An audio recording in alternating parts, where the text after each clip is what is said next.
I'm Kayla with WTI, and I don't know about you, but for me, I hate cords, but our family seems to have a million of them. Although we have a million of them, we never seem to find them. So we have all kinds of cord problems, as you may have experienced too.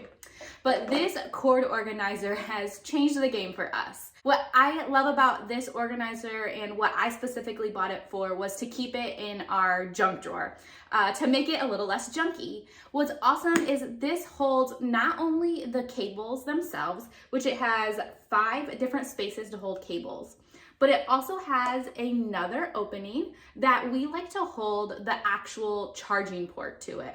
So in here, in some of the different compartments, we have 1 or 2 cables, and they may be a shorter cable. But we also have cables in here that are more than 4 feet long. Wrapping them up makes it so convenient, and it stores them so nicely in here. I like that we can simply go to this station, grab the charging port that we need, as well as the corresponding cable, and there's no guessing work where the charger went to.